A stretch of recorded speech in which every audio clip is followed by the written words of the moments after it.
too big.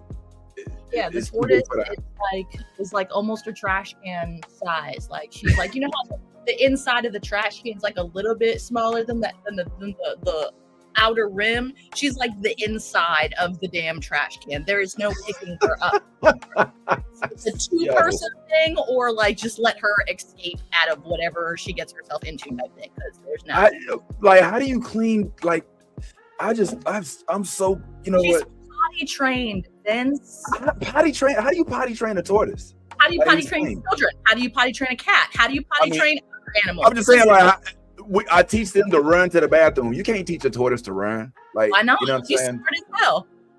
Yeah. All right, maybe you're right. If I leave her ass outside for like 30 minutes and she doesn't see me or my husband anywhere, she will literally get pissed off.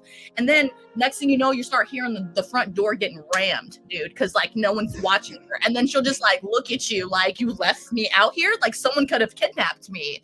Like she's smart as hell. Like I have no worries with the damn tortoise, I swear to God.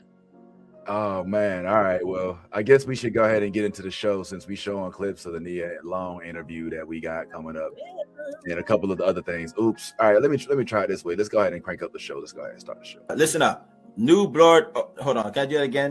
Hey, check out New Blurred Order. They're a whole vibe. It's the newest thing on the. Sorry, let me try that again. I'm so sorry. Hey, shout out to New Blurred Order. They're a whole vibe. The funniest people, the friendliest people, and also the nerdiest people you ever see. And they're black. Check them out.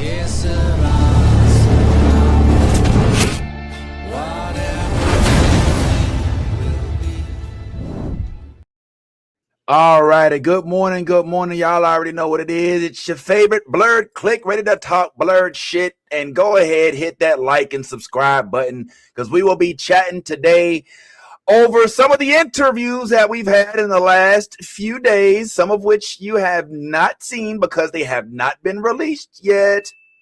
So strap on them shoes and get yourself ready. Prepare thyself, I'll say, because it's going to be a nice action-packed show. But first and foremost, like I said, like and subscribe. We do, like you see here, have exclusive interviews with not only Miss Nia Long, which we'll get into, who did play a role in the most recently dropped Michael Jackson movie, I think it is. She was in the Michael Jackson movie, and where she played the mother of Michael Jackson. And so we'll talk about that. We also have exclusive interview with none other than R.J. Cyler. Some of you all may recall him from the Power Rangers movie, but in this particular instance, he's talking about the one spoon of chocolate, which was his most recent project with the RZA. So we'll get into that a little bit as well. Not to be outshined by all of these things, your favorite one-eyed man, excuse me, this is more accurate, is back. And he did give us a little bit of an exclusive here as well. And so if you stick around for a little bit, you'll get a chance to see some of our talks with him as we did speak with him a little bit earlier this week. Interview was live, but still, we'll go ahead and get a little bit into that. But for now, let's go ahead and do our proper introductions. I'm your boy, the real Vince Taylor. Shout out to me. I'm here. What's happening? And we've got the homie Yaz in the building, and the homie Bad Ty pulled up in here as well. So we're going to go ahead and get right on into it. But I figured today we'd lead with Nia Long. But before we do say what's up to Nia Long, let's say what's up to the homie Ty. What's going on, Ty? You good, bro? Yeah. Everything came out okay? You all right? Oh, my God. That's how you know we're family right there, dog. Okay. I just know how we get down. You know, we got to make sure everything is come out appropriately. And start my day properly. Yeah, my day don't stop properly if I don't. I gotta start. I start every day with a clean slate, literally. Yeah, I know that's right, man. We gotta look. Staying regular is a priority when you get a little older. You know what I'm saying? And so, and he drinking water, he's hydrating too. Look at that. Yeah. The skin pops. You know what I'm saying? Ty be taking care of himself. He wake up every morning, put the oil on. Know what I'm saying? The vapor verb, all that good stuff. I didn't do that this morning. I'm in my house coat, bro. I didn't even. I came with drawers on, bro. I'm like, like, yeah, it's nothing but draws on under here, yo. So yeah. Whoa. All right. Yeah, didn't Yeah. need the visual, but we're here with it, man. Well, listen, it's good to speak with y'all. Thanks for pulling up, man. There's a lot to talk about this week. Like literally, we are the cup runneth over as it pertains to things to discuss. But I figured we'd talk first of all about some of the exclusives that we've been granted access to, and some of which we've had an opportunity to be a part of.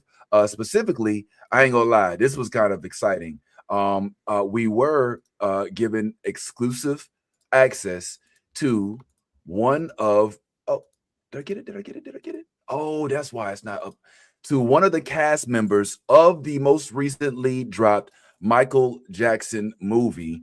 And y'all know I ain't really, saying, I've been getting into fights with people, and I don't mean to get into fights, but I'm just telling, as much as I love Nia Long, I love Michael Jackson, I love all that, but my whole thing was like, I feel like I had seen a lot of Michael Jackson already, so I wasn't really that, like rushing to the movie, but I love me some Nia Long, and that is a reason to see the movie. If I'm being honest, I'm like, oh, I'm gonna see Nia Long now. You know what I'm saying? I ain't got no problem with that. So, as you all know, she does play the role of Miss Jackson, the mother of Michael Jackson, and it almost looks uncanny. Like you can literally look, and they did such a good job of kind of mixing. Now I'm gonna keep it real. This picture came off the internet.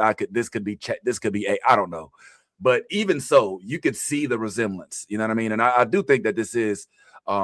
I think there's some reality to this at all. So our good friend had an opportunity to speak exclusively with Nia Long. And I'm gonna keep it real with y'all. Yo, this interview's funny because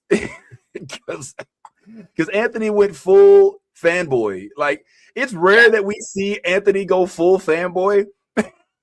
But he couldn't help himself in this. And if you watch closely, you can kind of see Nia Long being like, all right, come on, hey, let's move this shit on. You know what I'm saying? And he's just like, Ty, remember how you was when old girl was like, oh, Tylene. So Tylene, when we was videotaping the show because we were doing the show Power and Force, Tylene, let me tell you, Tylene, and you just was like, Say it again. That's like literally how our boy Ant was. That's how our boy Ant was in this video. So I just want y'all to get yourself comfortable. I'm gonna let this ride, honestly, because it's only a couple minutes long. It's not one of those really long ones. But you've seen it here first. This is an exclusive where we get to hear from Miss Nia Long herself as to what all went into the process of playing Mrs. Jackson, how it is that she felt it was necessary to portray her, to make sure that she was not only portraying her in a manner that garnered her respect, but that was somewhat accurate as it pertains to how he had to go, how Michael had to deal with a lot of different adversities that people aren't even necessarily familiar with. Another reason for me to kind of check out the movie now, I suppose. But yeah, it gets pretty cool, man. So without further ado, let's go ahead. Let's chat on Nia Long as one of our exclusive interviews here, where she gets into what it is it takes to be Catherine Jackson. Let's speak on it. Okay, my heart just melted a little just hearing you say my name. Look. I'm gonna need you, Sanara, Regina. Y'all gonna have to stop taking these group selfies together. All right, y'all need to chill out. Right, everybody on the starting five can't be an all-star. This is too much right now. But I want to get into this movie too, not just this moment.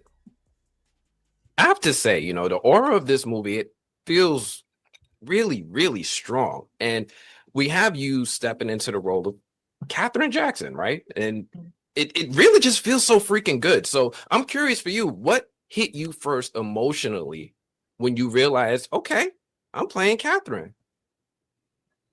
I think the responsibility of recognizing that you have a child who is here with a very big purpose and tremendous talent. And how do you nurture that? And how do you develop that? And how do you create a safe space where he feels protection and love and safety? And that for me, I knew that if I could just stay in that zone, that I would actually make the audience feel something. Um, and you know, I'm a boy mom myself, and I have very intimate relationships with my children. Like, we're so in tune with each other. I don't have to say anything, and my youngest will say, "Mommy, what's wrong?" or "Do you need something?" And I'm like, and a lot of times nothing's wrong. I'm just in my head about work or something that I have to do. And so I understand that connection, you know, really well. And I wanted to make sure that I had that consistent connection with Jafar throughout the process. Jafar and Giuliano, because I had two Michaels in this. You did. That's true. That's true. Mhm. Well, I did get a chance to speak with Antoine Fuqua the other day, and he told me that he sees Catherine as one of the unsung heroes of this story. And he talked about how much she had to hold this family together. Mhm. Um, as you got deeper into the role, what did you come to understand about her influence on Michael and on the family as a whole? Well, listen, the divine feminine energy is capable of doing all things when we have a focus and a purpose. And I think very early on, Catherine understood the assignment. And so grace and patience and being of service and being kind and loving and protective, that was her commitment to her children, to her family, and also to humanity, I believe. And so, um, knowing those things informs the performance.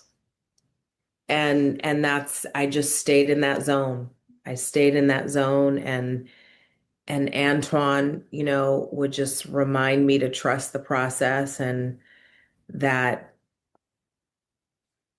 what we were doing was a little bit different maybe than the modern woman. You know, this is a bit of a time period Hmm. where Hmm. women, the role of a woman was a little bit different than maybe it is now. And I I loved that, because in a lot of ways it was a reminder to be an observer sometimes, and not, you don't have to always give your opinion, and you don't have to always share your truth. You can hold on to what's yours and still guide the ship and still be a good influence. And that's what comes with age. There's a grace that comes with age. There's a patience that comes with age. And I'm learning that. Well, now that the project is over and you could look at it in hindsight, you got to see the finished work. My Yeah. last question, what part of this story do you think is really going to hit audiences the hardest once they finally see the full film?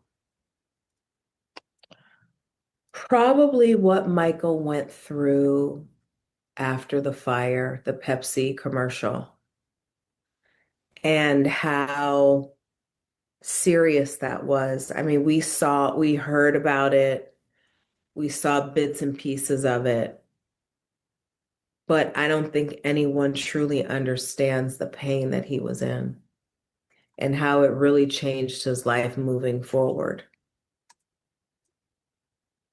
Because there was a sadness in him after that incident. Yeah, yeah, that one is definitely a defining moment in his career as far as the change that we got to observe. Well, thank you Hmm. so very much. I really appreciate you giving me your time. Thank you for checking this off my bucket list. I'm so happy to speak with you, Anthony with the Movie Blog. Thank you so much, Anthony. Have a good one. Thank you, you too.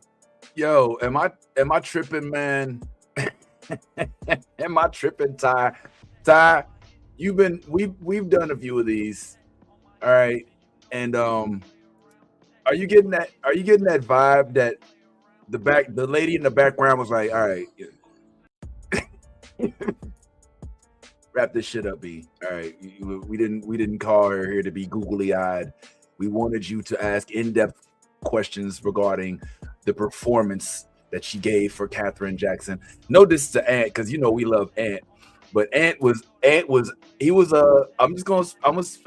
keep it real. He was smitten. And I mean, why enamored. not? You get any word to describe it. He was enamored. He was smitten. He was. Who wouldn't be? You know what I'm saying? Like I don't think he can do this interview like properly, because I mean it's freaking Nia Long, bro. It's Nia Long. You know, it's Debbie from Friday. You know, I mean, how do you look? I mean, look at Ant. Look at him. I mean, come on, man. I mean, how do you do an interview with Nia Long? You know, this is literally like one of your childhood crushes. You know what I'm saying? Now we know, though. Now we know. Ant's always so cool and like, you know, so calm and collected in all of his fucking interviews and stuff. But Nia Long on the page, and Ant's like, yeah, right. Bucket list. Thank you. Like, yeah. He literally. Tell her the like he literally like was frozen. Like it felt like he just was not able to gather himself, Ty. And it's funny because Ant, out of all of us, I think has the most experience with speaking with folks of note, you know, in these movies. And honestly, out of all the people I've seen him talk to, I've never seen him get, I guess, starstruck, so to speak. And this was the first time that it just felt like the cat literally had his tongue. And who could blame him again, bro? Well, I don't even know. Like the only thing that I feel like I wish it wasn't as obvious. You know what I mean? I wish that he was able to like maintain his composure just for a little bit, you know, and then when they're done, be like, oh my God, thank you so much. You have no idea how much I love you know what I'm saying? Something like that. But yeah, like doing this like this, it kind of I don't know. I don't know what you're talking about, man. Listen, this is Nia Long. This is Nia Long, and in terms of he gave her the due justice that she absolutely deserved. I'm in the background just watching as a fan, right? And I'm looking at her like she is absolutely gorgeous. right? Like, yo, listen. It's not just her physical appearance. It is her Aura. charisma. It is her aura. It is everything about her. From the way that she speaks, the way that she pauses, the inflections in her voice, it's all everything. This is 90s fine, sexy, the sexy 50s, because I think she's in her 50s at this point. You know what I'm saying? Like Nia is exceptionally fine. And to be at this age and look this good, you was like this was our crush growing up. This is still my crush. Are you kidding me? Like this is she is still every time. No, I'm being real. I'm just being real. She's right now. You could line her up with whoever you want to say is top tier fine right now, and she is not missing a beat, not skipping a beat, not been missing a beat. So I understand Ant's, his whole attitude in this video, because look, you're right. We've never seen Ant flustered. Yeah. I think there was like moments where he was like, you got to take a deep breath before you get this next question. I was like, let me compose myself, because the words that are coming out of my mouth could be some thoughts. You know what I'm saying? They could jumble in with the thoughts that I'm having right now. So I got to compose myself and stay professional. And in typical Ant fashion, his professionalism shines through all the way to the end. He asked his 2 questions, got on through, and kept it 100. Like he Ant is very good at the professionalism aspect. He look, you tell him what he's got to work with, he's gonna use use that and get on through. And he did that. And man, oh man. Oh, he did better than I could have done, because I would have probably been sweating and fanning and look, I might have said something crazy like, Nia, ain't you single these days? Like I might have said, like probably would have. I probably would have. I probably would have. Like, because she's from Newark. She's from home. She's hometown. She's hometown. Yeah. You didn't know that? You didn't know some more and her are sisters, and they're both from Newark, New Jersey. I'm Master Jedi said he survived the interview just about as much as I did. Me and Carol, I'm glad he was able to talk because I couldn't. It's, I do. It's weird because I never really get to see them. I wish that they would be in the same. Like I wish that Nia would maybe pull up to some more show and get. I'd love to do like a joint interview with the two of them to see what that's like with all that talent and that beauty in that household. Mom must have been like some sort of moms, man, to have to deal with all that personality and all of that. Like that's crazy, you know what I mean? But yeah, the thing that I thought was funny was I think all right, I'm gonna talk. All right, let me just rewind this a little bit, and I'm gonna kind of just narrate this a little bit if you don't mind. All right. So let's take a walk down my little pathway here. So check it out. So I'm thinking that Ant was a little bit flustered, and at first he could not help himself when he literally saw Nia Long pop up on the screen. And this is when I think I don't want to say he messed up, but this is when she formed an opinion about our boy Ant. Check it. Okay, my heart just melted a little just hearing you say my name. Look. I'm gonna need you, Sanara, Regina. Y'all gonna have to stop taking these group selfies together, all right? Y'all need to chill out, right? Everybody on the starting five can't be an all-star. This is too much right now. It was that moment. I want to. It was that moment. It was that moment where she was like, at this moment, he knew he fucked up. when he said the thing about the selfies, and she was like, and she kind of with the chuckle. Yeah, you saw. Yeah, that moment right there. I was like, she was like, it's kind of like, yes, you could probably speak on this. Women women that are accustomed to being gawked at and catcalled and stuff like that. Eventually, I feel like they develop kind of like. They kind of get desensitized to it, and then at some point they put everybody that's attempting to go that route into the same category. I feel like at the beginning of that conversation, she started to veer that way, only because she don't know our boy Ant ain't nothing like that. You know what I'm saying? But because he led with, "Wow, look at you." You know what I'm saying? Like, "Oh my God, you just said my name. Stop taking selfies." She was kind of like, "Oh, that's what we doing?" Like she didn't get a chance to know like the in-depth, detailed, movie-oriented Ant that we know. And she kind of put him in the same field as like a construction worker who sees her walk by in her boots and is like, hey there, girl. What to do, Rambo? And she just kind of like, yeah, I wouldn't go that far. I feel like more she put him in the category of like, when you're at the mall and you're like walking by and there's those people at the kiosk that are trying to get you to like sign up for some shit or like smell their products or something, and they're like, "Hey, beautiful. Hey, I see you. Come here. Hey, I'm talking to you. Come here, girl. Yeah, you know who you are. Come here, girl." And they start like walking towards you a little bit too, and then you're like, "Oh no, we're not doing this," and then we just like give them a look. That I feel like potentially is the vibes that Nia was feeling, when she was like, yeah. I don't know. I mean, I'm kind of just playing around with Ant a little bit. I'm just roasting him for not being here. I know he's got a busy week. And I knew when he said he won't make it, I was like, "Oh boy, I'm gonna talk about you." I don't think it was that bad, honestly, but you can clearly tell that it is 100% authentic what he was saying. Like, yo, Nia Long just said my name. and then she went and said it again at the end. Like she knew what she was doing at that point. Like at that point, you're like, all right, okay, Nia, we get it. You have special superpowers. We get it. You know what I'm saying? But that's pretty dope. I don't know if y'all have had a chance to see the Michael Jackson movie, but now I am, for some reason, I'm so much more interested in seeing the movie than I was before.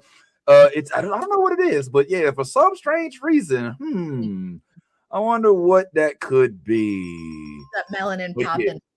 Yeah, my God, yo. So yeah, shout out to her. I'm sure she does it well. But yeah, you heard the part about she said the Michael Jackson Pepsi commercial really impacted him. And so I suppose I haven't seen it yet. So shout out to the chat if you've seen it.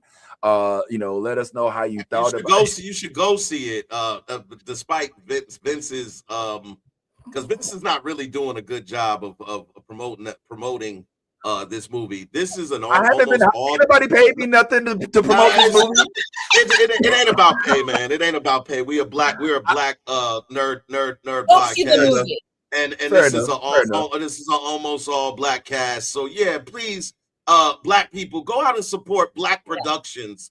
And understand that this is a rare occurrence that doesn't happen all the time. So please go out and let's get like we gave the support to Black Panther. Let's give that same support to the Michael movie, despite my brother's nonsensical responses in regards to this. In regards to this movie, I'm not about to let you. At the end of every show, we say, "Be your authentic self." You want me to be fake? I'm not going to be fake. I want you to support. I want us to do what we can do.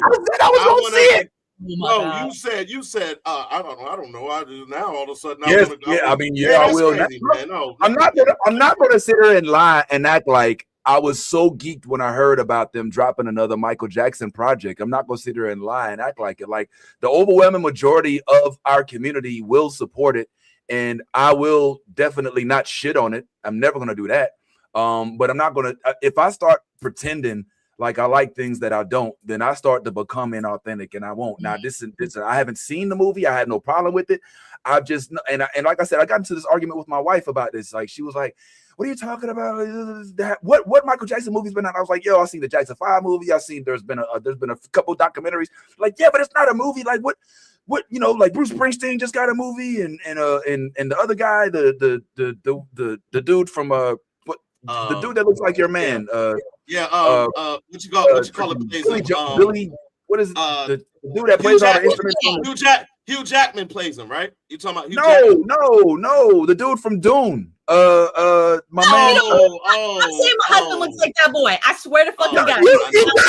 Yes. He does not look like that boy.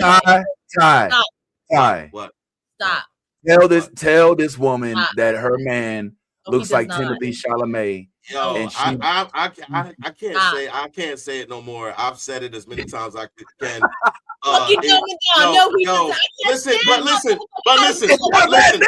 Listen.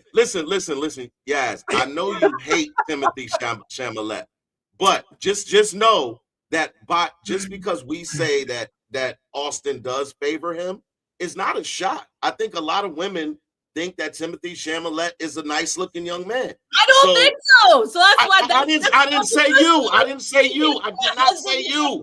I don't think so. I understand, and that's why I did not include you in those some women. That's why I said some women. So that all I'm saying is that when we see Timothy Chalamet, when we watch his career, hold on, I understand. When we see Timothy Chalamet, when we first saw him, he had long hair.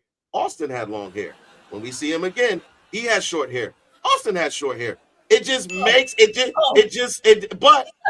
Austin also it's not.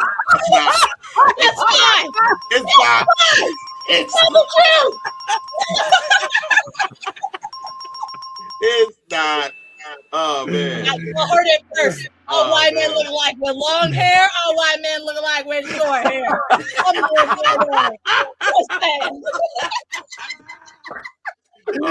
God. Nah, but yeah, man. I just play, but yeah, I mean, the wife was basically like, "Yo, calm that shit down." Michael deserves to have the same type of love that some of them, them older white folks had. Man, why can't I remember the dude name? What? It's not Billy. The unknown. What was his name? Come on, chat. Help me out. Unknown. Bob Dylan. Thank you, Harmony. Yes. Thank you, Harmony. Yes. Harmony. All right, Harmony, you get a coupon. He did. For free love. We're giving out free love today, and you just got yourself some. All right, so yeah, I'm good on them. I'm happy for you, Michael, for having another project and for getting the good love and all that. But yeah, man, this is definitely getting a big vote of support for me for Nia Long being in it, because Lord, man, like literally, like look, like she looks the same as she did on Friday.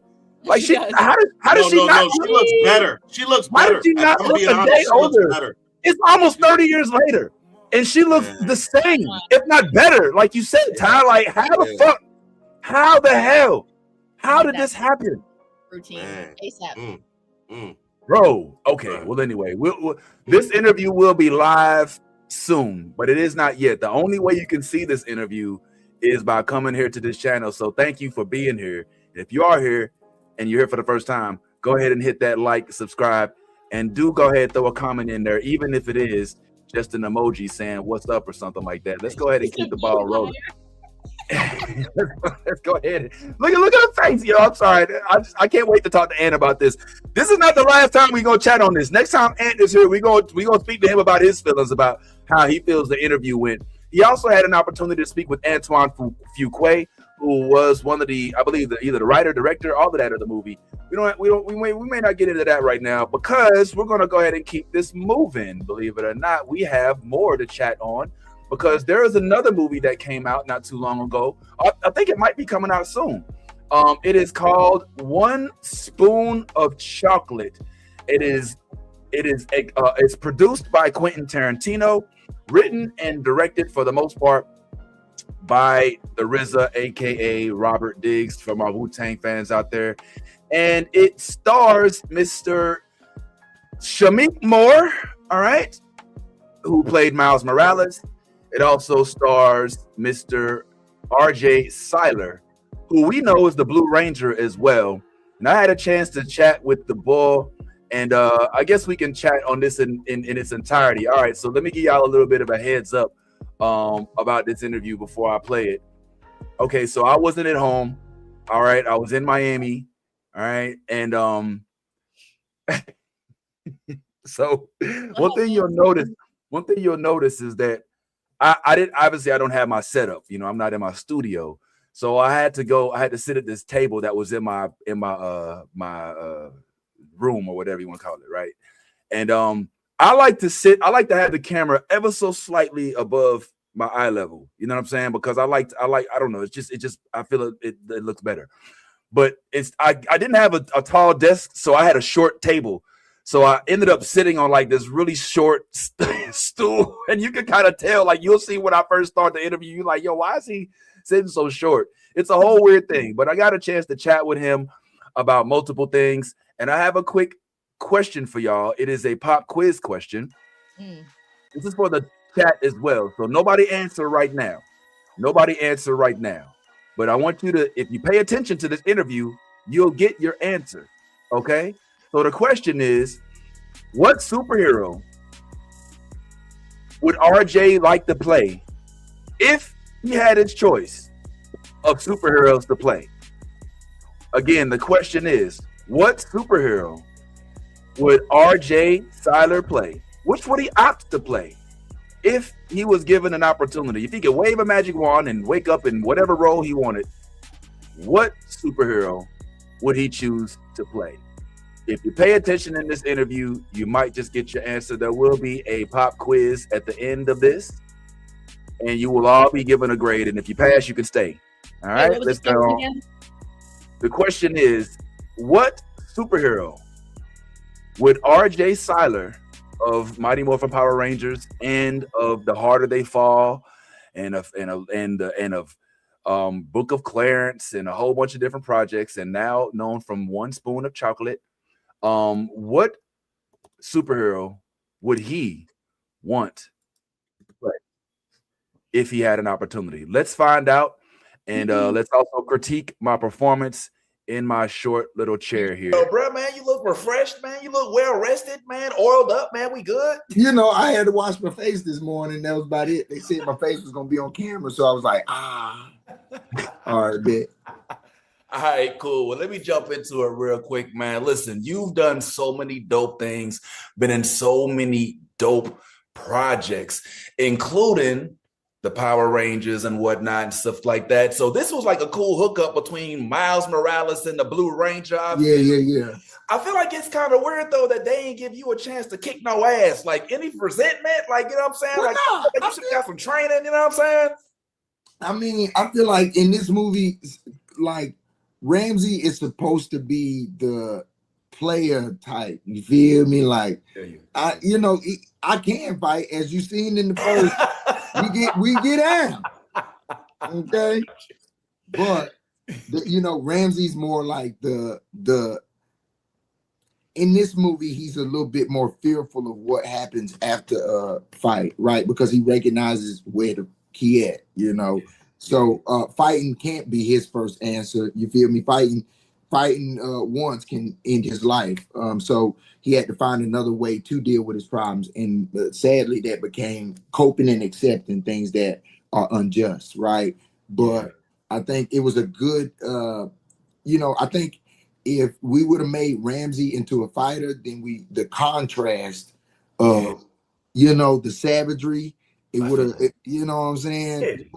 There's certain things that happen in the movie without me spoiling it that would have kind of not hit as hard if Ramsey always would have been a hothead, right? Or we would have seen Ramsey fighting throughout the whole movie. I'm glad that RZA gave not just a different depiction on how we deal with problems, but he put a black dude in a movie that we weren't whooping ass the whole time. At the same time, is giving us a black dude that's whooping ass the whole time, That point, you know what I'm saying?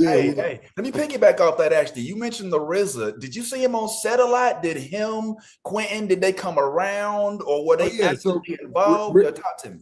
RZA was there every day, and even the days that we wasn't there, very, very, because he directed this one, so every move was very like ping, ping, ping. That's the only way it could come out how it is right now, because this movie came out really, really good, and you can read the script and get, you feel it and you can see it, you can visualize it, right? But then when you see it on actual film, and I didn't see lookbooks or dailies. It was always like a thing of we cooking from the fresh. And so it's kind of hard to put that film together when you're shooting kind of in little blocks. But man, that's royalty right there. Speaking of which, man, this movie, there's a scene, not to spoil too much, where y'all actually did recite some Wu-Tang Clan lyrics. Was you a fan growing up? Did you have a favorite Wu-Tang Clan member? If not, I don't mean to put you on the spot, but what's up? No, you good. So my favorite Wu-Tang member was Method Man. Now, given I found out about Method Man through How High, but but then I tapped into, and I was like, all right, word. Then Meth came and gave me Redman, then came and gave me the rest of New York, But that's how I came into play with it. But also my dad was a DJ, right? And so he used to like battle DJ, like scratch and stuff like that. So Wu-Tang, Beastie Boys and all of that. We had albums and stuff like that at my crib. Some of them bemmed it and some of them cut, some of them a half album, some, because they battle scratch records. Right. So yeah, I was definitely tapped in a little bit. I know that's right. Well, man, in addition to that, you've done so many, like I said, to get dope projects involving really dope black cast. Harder They Fall. One of my favorites being Book of Clarence. But in this movie, you got to work with Paris Jackson. Yeah. What's the vibes like? Did you talk to her? Did you avoid talking about Michael? Is it like a weird thing? Like, how does that? Oh, no. It's luckily one thing that I think makes Paris so great is that Paris is just Paris as Paris. You feel me? Like and not to say that her father isn't great, right? Because he's Michael, right? But Paris is Paris. Like when Paris is around, or when you're talking to Paris, you only want to hear more about Paris. You feel me? We didn't have conversations about, you know, who her dad was or anything like that. Like we know that's I'm on. You look, come on, boo. You took them good old look, okay? Like this beauty don't come from nowhere, okay? It's like, okay, give her. What else do you know? Nobody would know. It's like if you got lost and caught up on who Paris's father was, you miss out on so much of Paris. And Paris is like a wonder. You feel me? Like we only get a few unicorns on Earth, and she is one. People just feel like, you know. So that was always cool. She's just a normal person, which makes her even that much more drinkable. You know, as a person, like. Oh my goodness. I definitely, people have asked me that, you feel me? Especially, you know, the DMs. They be like, how's Paris? I'm like, she cool. What? I see, you know, she cool, right? Did you ask her about her dad? No, I didn't ask Paris about her dad. I asked Paris about Paris. Yeah. That's who I want to know more about. Paris, hey. How's your day going? I'm not about to be like, how's your fight? What are we talking about right now? I got you, man. All right, I'm down to like just a couple more. Yo, this movie is crazy because it says it's based on true events, but it low-key's got some superhero vibes to it if you watch it a certain way. I'm curious, is there a superhero maybe from your past or childhood that you would ever be so eager to play? Like one that comes to mind, the first one that came to your mind, it already came to your mind. Static Shock. Static. I just wanted you to finish the question. I didn't want to be rude and be like, oh, it's just Static, cut you off. But yeah, Static Shock already. I grew my dreadlocks out so there would be a link that they could cut them to what they needed to when they started to film this movie. So whoever sees this, that may be look, RJ Kyler. I co-sign too. All right, last one, man. This movie, it was entertaining, but it was real. You know, like there are so many things, especially as Black Americans, that we can identify with.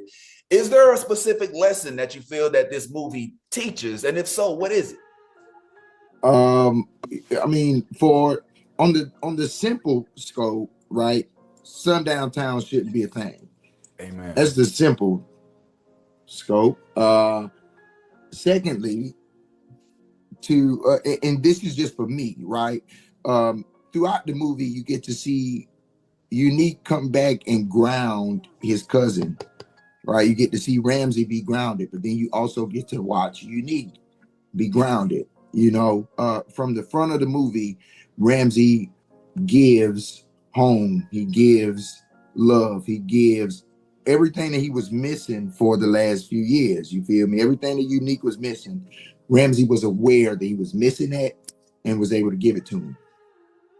When it came to Unique, he didn't know what Ramsey was missing when it came to standing up for himself, what he was allowing, the thing, you feel me? He was kind of just sitting in this compartment that he was structured to and accepting it. And Unique came to ground him in a space of remembering his power to then get out of that. You feel me? Dig it. Yeah. All right, it's deep, low-key deep. I see your homeboy. I'm gonna snap it. Rewind. You know what I'm saying? Well, listen, man, it's good to get this little time with you. I don't know, man, but hopefully we get to chat with you a little bit later on that Static Shock decision and maybe a few other things on another project. All right, homeboy? I'm with that. I can't wait to interview. I can't wait to do the interview after we book Static Shock, okay? After we book Static Shock, I'm gonna see you. All right, tenfold. All right, RJ. Yo, so I think we have our answer now if y'all didn't already recognize it. But your boy says that he will be down to play Static, the one and only. I mean, if the hair fits, you know what I'm saying? I mean, I'm co-signing on it right now. I mean, other than what some may consider the age factor, you know, because I'm pretty sure folks is going to want my Static and Miles to be actual teenagers, you know. That's the only thing that I think would be a little bit of a roadblock. But other than that, man, I'm here for the Static Shock portrayal. He does look like he like role wise, like, you know what I'm saying? Like my range for my role wise is like it's like almost 10 years younger than I am, up to like you know what I'm saying, like 7 years older than I am for my range for acting. So like, just because of, you know what I'm saying, like roles I can play. Like the other day I did a table read for a 50-year-old Spanish mom. Yo. I killed that shit. I killed look. that shit. Well, it's like with acting, sometimes, you know what I'm saying, like for experience on different things, you have to go out of your age range and character range, you know what I'm saying, to be able to like get into different essence. And I'm not gonna lie, I fucking killed that shit. Like I just went in to just like do it for experience, and I had to speak I had Spanish roles and everything, and I fucking killed it. Like some of the students were like, my film's next year and you're perfect for roles. Can I get your contact information? I was like, yeah, absolutely. I podcast too if you want to check out our podcast. They were like, okay, yeah, I really, really want your contact information. Like, I mean, it's just you play different, you know what I'm saying? Like you wouldn't think what age range you could play, you could possibly like play it. I don't know, it's kind of weird. Acting is different. Nah, I get it. My only thing is like, and me and Ty, we've all kind of gotten into arguments about this a little bit, but my whole thing is like, it's not, I would, again, I'm not saying I don't think he should play it, but I'm thinking just in terms of like the longevity of a project. If you're going to introduce static into the bloodstream of theater portrayal, then we want to think 10 years or more, right? And you know, sometimes just like we kind of saw Miles into the Spider-Verse, even though it's animated, kind of grow up a little bit, you kind of, you know, hope, or I think would consider the possibility that would be a thing that you'd want to happen on screen as well. But I digress from that. I do co-sign with the thought of him actually being static. Like it does fit. Like, and I even love his natural accent, his natural vibe. Like I feel like it fits, even though I think Miles was not from the South. I think it was it Detroit or Detroit Chicago? Or Chicago. Yes. Oh man, we got to get Frankie back on there. But yeah, but I'm here for that, and I can't wait to chop that up and put that on Instagram, and you all better like and share it, because that's gonna be one of the next reels coming out. But outside of that, if I'm being honest, like dude's vibes was on point. I like it when they're not like, oh, all right, media day. All right. Who's next? You know what I'm saying? All right, yeah, let's do it. You know, he's kind of like, yeah, I got to do media. Okay, no worries, but we going to have fun with it. You know what I'm saying? We going to be ourselves. We going to chat. We going to deliver a little bit of performance, but we ain't going to be sit back and yeah. Next question. All right, type it in like, hey, man, let's go ahead and tell this dude it's over. Like, I just loved his natural aura. It was welcoming. You know what I mean? And he volunteered a lot of info. And I don't know if y'all caught that last part where he essentially said, look, when I'm going to manifest this, when I get the role of Static Shock, I will be back to talk to you about this. And I thought that was dope as hell. What did y'all gather from his aura, so to speak, or from his vibes off of this interview, if anything? Okay. All right. Well, I saw the Burbs with him in it, and Kiki, like that Kiki Palmer, you know what I'm saying? Like the reenactment of the Burbs, the show. And I actually him in it. Like it was really like their chemistry together was really, really good. Like I enjoyed it. It was hilarious. And him as just like an actor altogether. Like I like watching. I pretty much watch most of what he's been in. So, I mean, I like his vibes as like a person, you know what I'm saying, as an actor as well. And I'm excited to see where his career goes. And hey, can't wait to see him as hopefully Static Shock, or maybe a older version of Static Shock. You know what I'm saying? Like, it's like we can start off young, you see what I'm saying? And then we could like, it's a flashback to when we're young. You see what I mean? Like, you know, high school days. Like Static can't stay in high school forever. Neither can Miles. You know what I'm saying? So like, we have to remember this when we're thinking about these characters as well. We cannot put them in an age category, because we all grow. We all age. We ain't going to be like, you know what I'm saying? I'm not going to be 20 years old forever. I'm not even 20 years old. So you know what I'm saying? I'm just putting that out there. No. Oh, okay. I didn't know. Oh, okay, my bad. By the way, happy belated anniversary, Yaz. I don't know if y'all know, but Yaz recently celebrated her anniversary, which happens to fall on the 20th of April every year. All right. So we tend to forget. I know, but they I wonder why.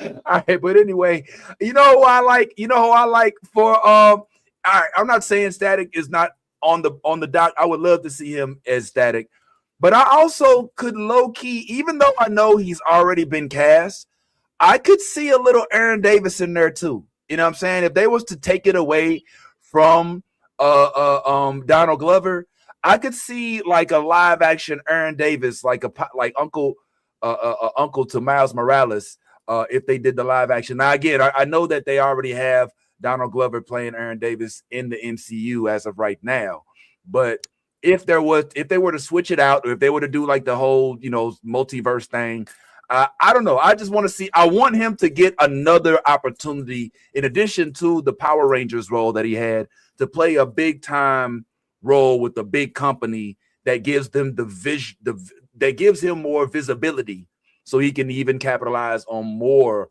roles of that sort. But right now he's doing big things, man. And just, I mean, look at this dude's energy, man. I mean, come on, man. Look, he looked high as hell. All right. he looked like he.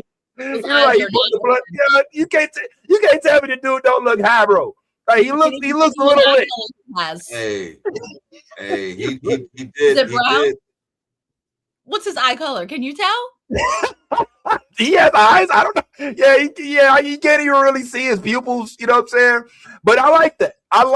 I dig it. I'm happy that if he was a little medicated, then I hope that it worked for him and made his day less stressful, because that's how it should be. That's just what I feel about it, man. But just to go ahead, Ty. I was just gonna say that during the interview, before he kind of let us know that Static Shock was who he would, who he aspired to play.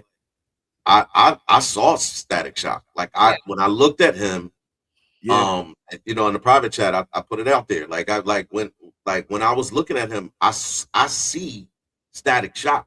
Yeah. Like he embodies Static Shock.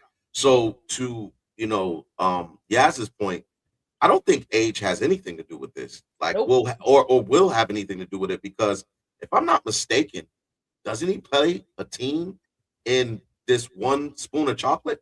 Isn't he go like? Aren't the Power Rangers teenagers kind of? But whatever the case may be, because I think sometimes when you say teen, people immediately think 15, 16, but 18 is also 19 is also teen as well. Yep. So I think just from a visual, you know how some people, you see them in the role and then you can't take them out of that. You can't separate them from that role like a Henry Cavill with Superman. I think when I look at him, when I look at RJ, I am literally seeing Static. So I wouldn't even, if we're here to support the idea of him being Static, I'm not putting nothing else out there in the universe. I'm gonna be with him. I'm gonna manifest the same thing, that this is Static Shock. He's main character energy, no side character energy. Don't make him the uncle. That's side character energy. Make him the main character. And Static Shock to me is RJ Cyler. Okay, all right. All right. I could, like I said, I could see it. I could definitely see it, especially with his countenance, the way that he actually is.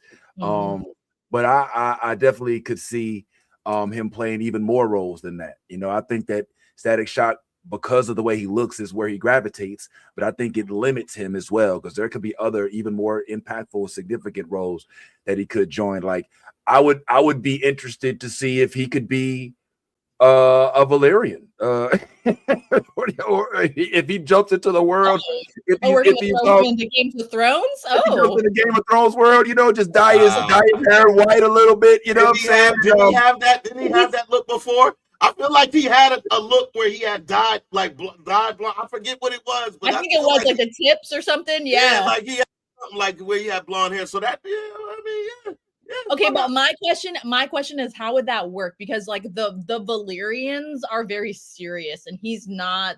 You know what I'm saying? Like his cadence is not that serious. So I think that would be a little bit of a stretch, possibly, because everything we've seen him in, he's himself. He's in a him. You see what I'm saying? So that'd be far stretched. You know what I'm saying? So I mean, I would love to see it. I just, shame on you, Yaz. Shame on you. All right. You just gave me this lecture about how age doesn't matter. All right, and you should be able to play older or younger. Well, let's not put him in a box with regard to his acting range as well. We're talking about a dude that played literally a disciple, a dude that played a Power Ranger, who played, somewhat dudes with thug vibes. You talk about a dude in the burbs. So perhaps, even though he gives off kind of like a quirky, friendly aura, maybe this ability to play a Valyrian or somebody from Game of Thrones will show his range, Well, that's what I'm saying though. Like some people, like with acting, you see what I'm saying? Like he plays enactments of himself. So there's not, you see what I'm saying? Like it's himself in some sense of form. You see what I'm saying? And like with acting, that's really what you want to bring is yourself to the character, right? So that's what I'm saying though. Like that might be like, because we haven't seen it might be far stretched for him. It might not be as seamless as the other roles that we've seen him in, because it's not something that he's used to doing. That might be, you know what I'm saying? Like it's something that he's going to have to, because like I said, Games of Thrones is fucking serious. It's like crazy, like pitch music, you know what I'm saying? Like we're going to fucking battle. Everyone's trying to kill each other. We're like, we're sinister. He's all cool vibes, chilling, you know what I'm saying? Like hanging out like with the disciples, you know what I'm saying? So that's why I'm saying that. It's just like, did you see the project about Duncan and Egg with the knights, a knight in. The little boy was, but that's what I'm saying though. The little boy was the comedic. There's humor in it though, right? But not. It's a side story of Games of Thrones. It's not Games of Thrones. That's what you're not understanding though. That's what. But I'm saying a side story, yes. Games of Thrones and House of Dragon, or like, you know what I'm saying? Like I don't know if he. Yazzie, he could be the Valyrian in a knight's. Dang, somebody, I don't do memory, guys. Yeah, a knight, what is it called? But that's what I'm saying. Yes, a side one. Yes, absolutely. I could totally see him in one of those. But at him jumping into like the war that we're about to go into with the fucking, you know what I'm saying, Daenerys and Alicent, like I don't know if I don't know how that would play over. But yes, I can definitely see him in like some Dunk and Egg type of adaptation of Games of Thrones. Yes, absolutely, but not the serious part of it. You see what I'm saying? Can I say this? The role is what kind of when actors take roles. The role is what shows your range and shows your expertise. If he hasn't had that opportunity, that doesn't mean that he doesn't have the capability. It means that he hasn't had the role to showcase that capability. So at the end of the day, he could very well be a method actor. He could be 100%. He could do whatever. So it's hard to say what he can't do, because all we've seen is what he can do. So I. That it's for us, as a podcast, to assume that he doesn't have the acting chops to pull that off is a little bit, that's not technically what I'm saying. I'm saying because never mind, just forget it. No, it sounds like what you're saying is he's not a serious actor.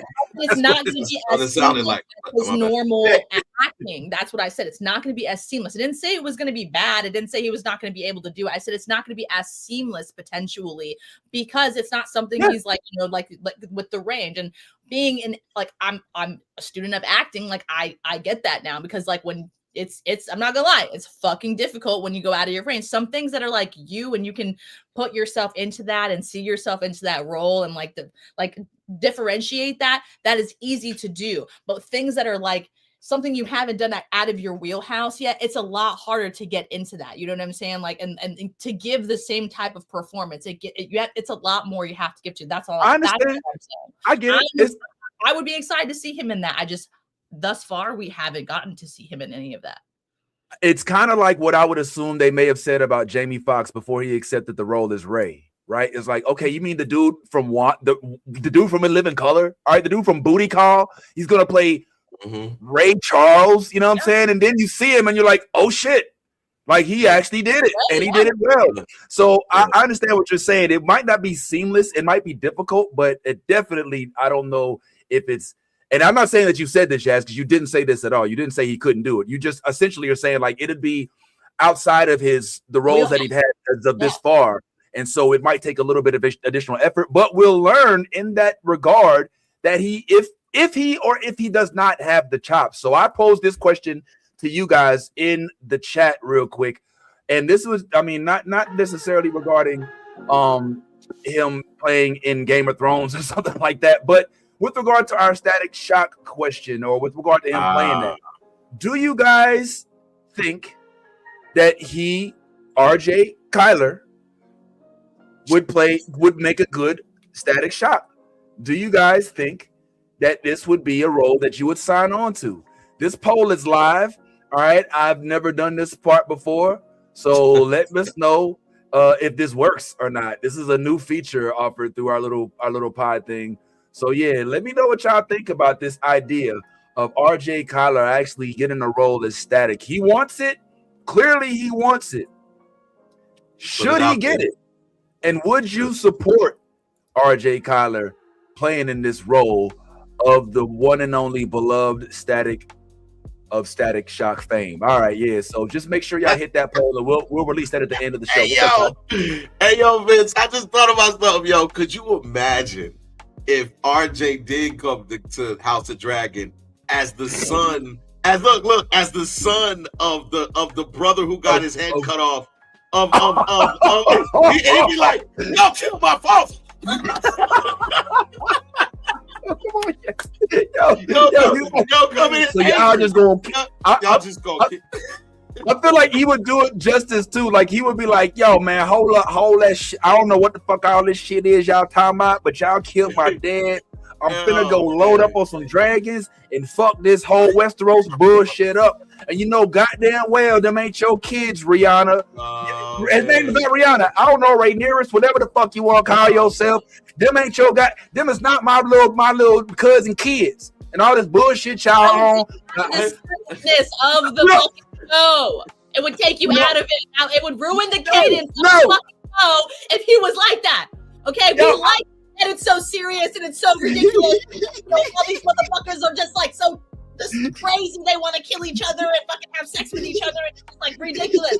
If he was in there doing that shit, we'd be like, I can't take this seriously no more. This is Ty, I want to see RJ Cyler and Marshawn Lynch pull up to Westeros. Hey man, y'all got some of that deity out here, man. Hey, where the blood at, cuz? Where the blood at, cuz? Hey, where y'all grow the blood at off in Westeros, homie? You know what I'm saying? Hey, Squire, homie. Hey, Squire, homie. Hey, Squire, homie, man. Hey, man. Hey, Squire, homie. Hold that blunt. Did you roll that blunt? We call this Doty. Somebody get on that, man. We need that shit right now. Put them on there, man. Anyway, in the spirit of keeping the interviews going, man, we got to talk about how we did get an opportunity to chat with the one and only Nathan D. Simmons again exclusively. It was a whirlwind of emotions in this, and it was crazy because I was kind of like on location at Lone Depot Park in Miami, where I was covering the Cardinals versus Marlins game in the background, but we're still able to kind of get some good questions off and talk to the homie, the one-eyed Mr. Nathan D. Simmons. Of course, we do know that From did literally just debut this week, so hopefully y'all are on that. We're going to chat on that a little bit today and a little bit tomorrow too. But yeah, here's just a little sneak peek. This interview is actually live, so you can see it now. But don't go nowhere. Just check out a couple tidbits right quick with what we shared with our homie, Nathan D. Simmons, as we like to call him, Nate D.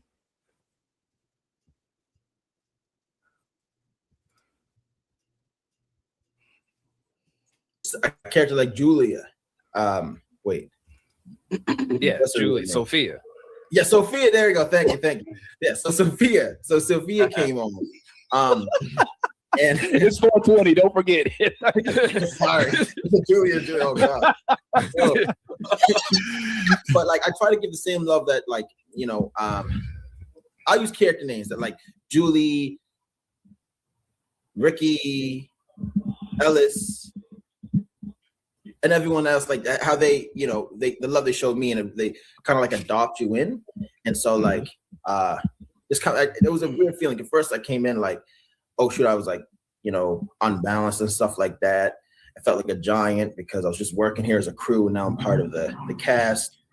On top of that, and then now I felt like almost like weird enough, like a senior, or like lack of a better word, like a big brother, or no, wait, like a mentor type figure. For myself, I felt that, I kind of felt that like I had that duty, to make new people feel comfortable and like encourage them and stuff. But I didn't have to because Sophia, Julie, is an incredible actor, like very, very talented. I can't wait for you to see the stuff she does. Like she's like creme de la creme. But yeah, it feels good. It feels good to be the person that's like seasoned and knows how the machine runs, and like trying to be a support to people that need it. It was fun. It was fun. Yeah. I guess, am I up? Yeah. All right. So obviously, Mr. Nathan D. Simmons, or Elgin, or E. Fury, as I like to call him, of the Marvel universe. That's good. So this season, we were all interested to see how you pulled up, and you sure did pull up. You got one hand like the fugitive, you got one eye like a pirate, and I'm just curious, like now that you have to come in with one eye, there's probably a whole makeup process, right? You got to get there a little earlier, and you got to go through the makeup. So talk to us about the difference in coming in this season. How long is the makeup process? Not only putting it on, but also taking it off. Oh man, I think I even tell John. I said, "Hey John, I got a great idea. What if Elgin's eye grows back? Because it takes so long to like." Yeah. The first thing was I like it. Patrick, and like the makeup artist, special effects, Patrick, who worked on the new Alien TV show, right? He worked on that. Like, he has so many stories, which I love. But especially when it's like you come in one day and you come back in the next, man, like my eyes still be itching and coming back in. I'm like, oh my god, like I thought I was gonna be able to see out of it. Like that thing's on all day, but. Yeah, it's a fun experience to get the makeup done, the eye on. First let me say this: the process to get to that, remember it was only this part of my eye, right? The process was crazy. I thought they said I'm coming in for an appointment just to get the facial features, and so I'm like, okay, it'll be fine. I just gonna get the eye. And them guys lied, because when I showed up, they cut my whole face in plaster. Like the whole thing, and it was crazy because it started off kind of relaxing, like you're getting a mask done. Then he started putting like hot paper mache on, and I just felt the whole world get quiet. Then I'm smelling warm glue. I'm like, oh my god, I'm gonna die for this. Like, I'm trying to see. I'm singing gospels in my head, like, oh Lord. Like, man, it was a scary moment, right? And yo, hold on, I paused it just for a second because I just got to prepare y'all. If you've been kind of dozing off, or just kind of letting your attention just kind of wander, you want to focus in on this next part, because he actually revealed some crazy stuff about the makeup process and how it got a little, let's say, frightening. If you did watch this first episode of From, which you should have, okay, because that's, Anthony, if you hear it because you watched the movie blog or you hear us talk about it, then you saw the scene that's about to be discussed. And I never would have considered like the impact psychologically of this portion of the role that he plays in the makeup process. So just listen in closely. It's not exactly what I hit the button here and they're going to just talk about it, but just listen, because I want to delve in to what he speaks on here. Let's go a little deeper. They want to use a little bit of eye, but even that though, I can't even lie. That was like something I'm happy I knocked off my bucket list and never again. But like I'm happy that I get to experience that. Long with that, I know I'm talking too much, so you guys can just wait. I'm sorry. No, one day. No, bro. You said no, man.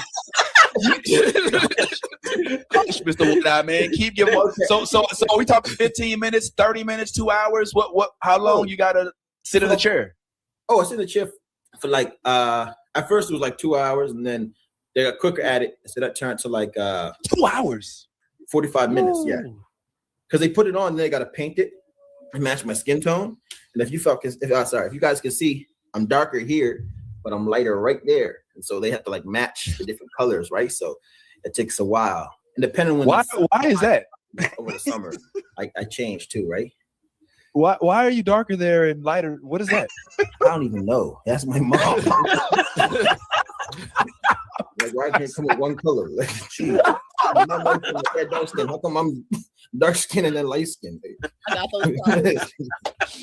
I'm just messing with you, man. Ty, it's on you. Hey, yo, Nathan, it's so great to have you back again, man. We missed you, bro. And listen, I gotta first of all, I gotta give you props, man, because I honestly have never heard the word kerfuffle used in a sentence. And I just want to say that I had to look it up because I was thrown a bit. I was like, kerfuffle. Do the show you use a college word. What it means. I just be saying I don't even know what that means though. To be honest. I was like, yo, this is dope. Yo, but look, man, listen, this is season 4, man. We're finally here. You know, I want to take it back to the beginning too, because this you know, when you came in as an actor, you know, you came in like, oh, this is an opportunity. And here we are 4 seasons, you know, in, and I just want you to talk about the journey a little bit, man, because we all know it's been announced. The 5th season is the final season. And I kind of wonder, you know, are you like emotionally, like, how does that feel to know that, you know, I started this with not like a whole bunch of expectations, but then it kind of grew into this thing. And now here we are coming to this end. And man, where you at, man? Like, how's that feel? It's weird. Uh-oh. Oh. Uh-oh. Oh, no. MGM Plus was like, that was the wrong question, sir. No, I'm here.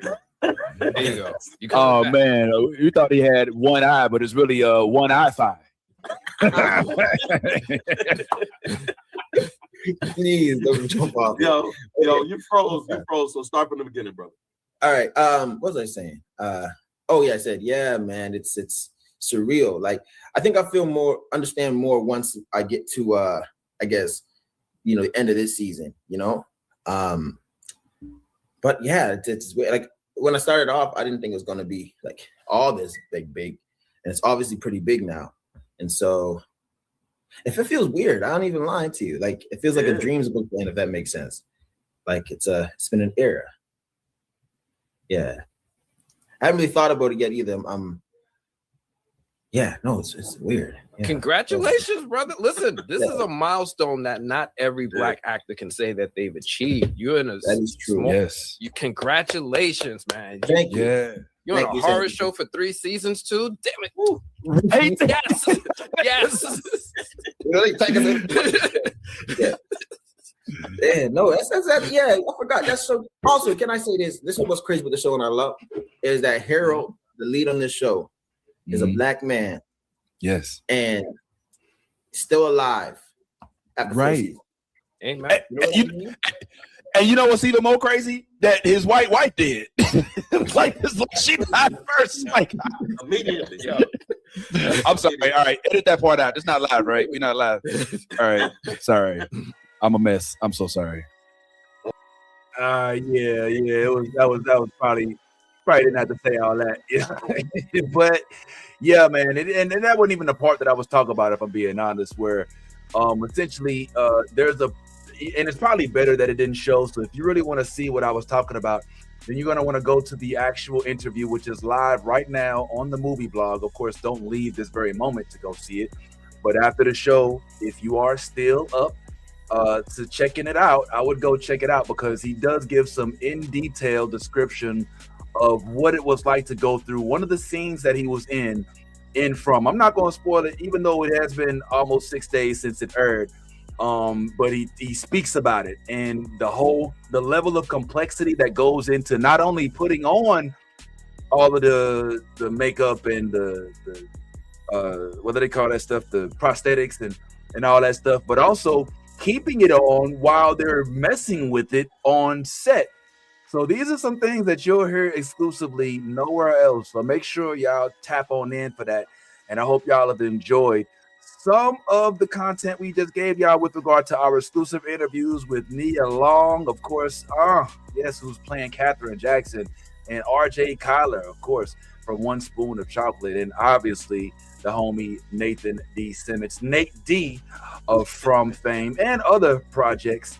And believe it or not, I might actually see him at a Blue Jays game this August. We're putting it together right now, so look out for that. Now, in addition to these folks, be on the lookout for our upcoming interviews with some of our return guests, such as Mr. Jeremy Isaiah Earl, who is killing it right now on Daredevil. For those of y'all that ain't watching, you need to. And Mr. Carl Jones and Love Jones, which will be on actually in just a few weeks. Just confirmed it. So we will be having our favorite, some of our favorites coming back. And it's always good to speak to Carl, and Love was a great addition last time too. She just all smiles, and she just is almost as I want to, well, you know what I was going to say, almost almost as informative as Carl with regard, because you know Carl be like I would say Love is a no. Yeah, Carl's a little maybe too. Carl's like, man, we signed contracts. She's like, okay, well, you'll see it. Yeah. So we got all that going on. So appreciate y'all. Now we're gonna go ahead and get into what we also do here, which is wrap up a few things. And so let's go ahead and get into the Justice League right now. Let's lead off talking about the one and only Daredevil Born Again, which right now I think is on episode I think it's episode 4 or 5. Episode 6. Episode 6 we're on right now. And we're now at a breaking point. Things have happened. A lot of things have happened. In fact, somebody here on the panel did get an opportunity to watch Daredevil, and I'm wondering if this person wouldn't mind doing us a favor, and maybe you could break it down.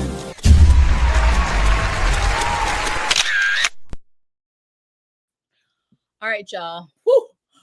Daredevil Born Again, episode 6. Here is the breakdown. All right, so we get right into it, and oh God, Vanessa, she died. Oh, poor Wilson. Oh, the mayor's wife. That bitch is stone cold dead. Thank God. Okay. I'm not gonna lie. This was a death I was like celebrating. I was like, she's still alive. How? If you didn't watch the previous episode, she got glass to the temple because Bullseye was out to get Fisk, and he was like, you know what? Fuck you, Fisk. That's your prize. She's your fucking your thing you worship. I'm gonna try and go for this bitch. And he takes a glass statue and fucking throws it at her. And what does Mr. Fisk do? He fucking backhands that shit away from her, and it shatters into a million fucking pieces. And guess what happened? Just the right size piece went right into this bitch's temple. Oh my God. It was pretty bad. So the mayor's wife is dead. Vanessa's gone. Of course, Mr. Fisk is in this kind of, state of just despair. He is just like, he doesn't know what to do with himself. And the doctor, what does he do? He comes in and consults him and tells him this is a one-time love. And these kind of love, it doesn't die with death. It lives on forever. And you should be very, very grateful you got to experience this beautiful love with your wife. Well, Wilson's reaction is, okay, fuck you. I'm going to crush you. So, two people dead in one bed. So then, of course, Buck comes in, cleans up the mess, and then, we go on. Fisk is in all kinds of disarray, and he's already on this crazy war path with this man named Charles that we know as Shaggy, and I'm just saying he is crazy. Okay, these they're into some shit right now. Okay, there's a war going on. Fisk is supposed to be supplying the guns. He's not supplying the guns because he's trying to hide from Daredevil and save his empire and be like, I am the good mayor. I do not sell guns. Well, we all know what happens. So he hides the guns somewhere else. And what does Charles come do? He was like, okay, you took out my 2 bodyguards. I'm going to come with a whole boat of bodyguards and steal my shit back. Guess what? Mayor Fisk was 1 step ahead of you again. He took the fucking guns. His brick squad, as we know, they they stole all the guns and moved them. But guess who was watching their asses? Oh, guess what? We had a very interesting surprise guest show up this episode. If you guys didn't peep it, it was your girl, Jessica Jones. And her entry, I'm not gonna lie, was kicking ass. Literally. And we got to see her little baby girl play with the grenade that could have possibly exploded. Great parenting, Jessica. As she's saving her daughter and from the vigilantes that are trying to obviously take her down and send her in, Jessica's like, you know what? I need to call some old contacts. Daredevil, get your ass over here right now. And they meet up at this, undisclosed location that is right across the street from what so happens to be the ATF and where they moved all Wilson Fisk's guns. God damn, these guys can't make a move without Daredevil finding out. But Jessica's like, you know what? Let's go fuck some shit up. These guys fucked up my shit. I'm gonna fuck up their shit. Let's do it. And this bitch comes in swinging. I'm talking about she Hulk smashes through the fucking door or next to the door while she waits for Daredevil to come through the door, which I thought was really fucking weird. Like, why didn't he just enter through the fucking hole? And then these motherfuckers, she's just like Hulk smashing and punching and fucking taking these pipes bombs and fucking blowing people up with it and shit. And then you know what happens? Powell comes out of nowhere and she like, oh, my wrist. I'm sorry. Can we just back the fuck up? Does Powell have some fucking some superpowers that we don't fucking know about? How does this able-bodied bitch that is taking one man and throwing him into 3 other men to knock them out cannot punch this fucking one dude in the face? Can we just back the fuck up? Does he have some super soldier serum that they injected his ass with? Because I didn't fucking see it, and I don't remember him being able-bodied in season 1. So how in the fuck does this strong ass bitch punch him? And then it's like, and he's just like, yeah. Mm-hmm. We need some questions answered here, Marvel, please and thank you. Because Powell, I don't know what's going on with him, but he's acting like the Terminator got resurrected. Okay, so him and Agent Cole are trying to keep order and everything. The town is going to shit, and you know what? There's a little meeting that one person has to have with another, and we have to find a mole. Now, unfortunately for BB, she might be. She might have got in her little surprise on her whole BB report and everything. Unfortunately, hanging out with your little boyfriend Daniel, he caught your ass red-handed, and we're gonna figure out how she's gonna get out of that one. I can't wait to see, because Officer Buck is onto her ass, and he he just took your boyfriend and just made him bury a dead body and cut it up into the woods. And now he's officially part of Woodland Fisk and all of his treachery. So good luck with all of that. You were going to be the next body, sweetheart. And while we move on, Daredevil and Wilson Fisk get into a fucking heated ass fight. And I'm talking about so heated that fucking Fisk punches the damn side of the wall and it's like, ah!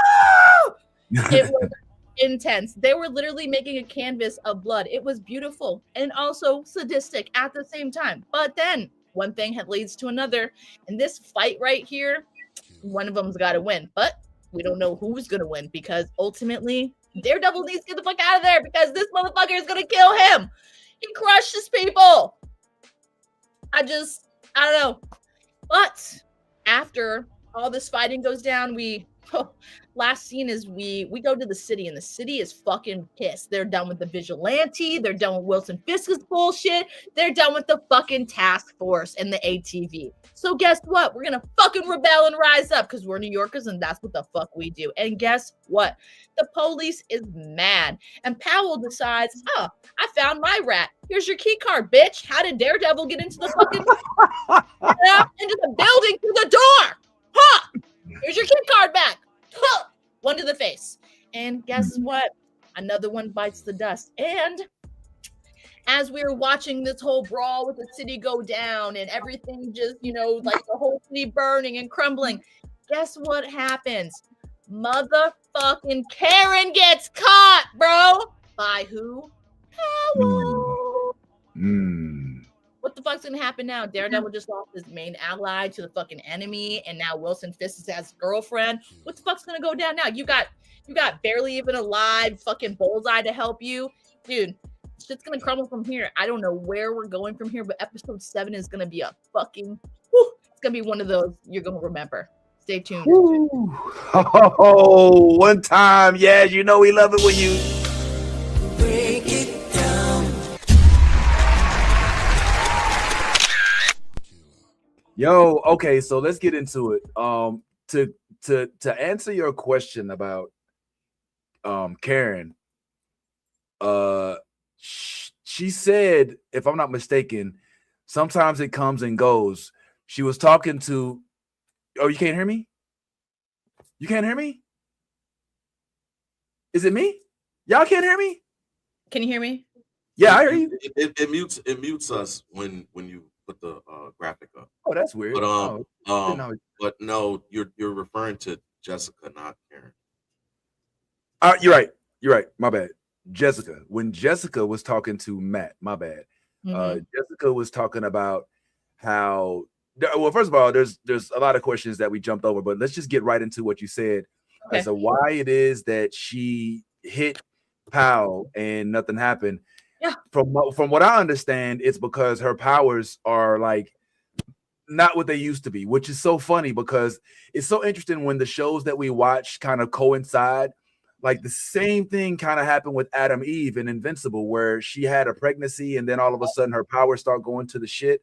Yep. So she was basically saying to Matt Murdock on the roof, she was like, yeah, the powers, they come and go sometimes. And so my thought when I saw him get hit by Jessica and she was like, was that, oh shit, the powers just kind of tweaked out a little bit. Okay. As opposed to like Powell having like major powers. I thought it was just more of her being like, oh shit, it just, because it comes and goes, like she said. Ty, was that what you gathered? That's what I was thinking. That's exactly what she was saying. And she said that after she had her daughter, the powers started going on the fritz. And I think that you're right. The same thing happened in Invincible with Adam Eve. It almost feels like the introduction of new DNA into their system causes them to have like some type of reaction. And with Adam Eve, you saw in the finale, which we may talk about, but it like you saw that her powers came back. So the same thing could happen for Jessica. We know that her daughter looks like she's about what, 5, 6. I don't know how old her daughter is, but she looks like she's been here for a while. So maybe it comes back. Maybe it continues to do this. So I guess we'll have to wait and see. But my question that I'm surprised nobody else was wondering is who that baby daddy? Baby daddy is. Stop playing. I mean, we think we do, but I couldn't. I'm thinking Luke Cage. My mind went to Luke Cage. There was a reason. Look, we saw the melanin, we saw the curly hair, okay, and we know they had a completely crazy, roided out superhuman strength love scene and Jessica Jones. So it would feel like it made sense for it to be, and it would. Oh my God, would it not be the ultimate crossover for them to introduce Jessica Jones, who then gets her own kindled show which involves her child, which we learn is Luke Cage, which is how they bring in Luke Cage. Like, do you see the breadcrumbs? You know what I'm saying? Like, you can almost look into the future and see exactly how they're going to bring all of the Defenders, minus Danny Rand, back into the fold. You know what I'm saying? Go ahead. To that point, there was a comment that she made when she was talking about Charles, when she was talking to Daredevil. She said, he offered me a job, but I didn't take it. But I'm not the some others did, like her, like she's the Defenders. maybe referring exactly. Yeah. So I almost feel like maybe we see Luke Cage on Charles's side. Yeah.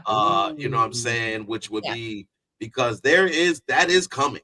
That is definitely coming. You stole these guns from the U.S. government, which is represented by Charles.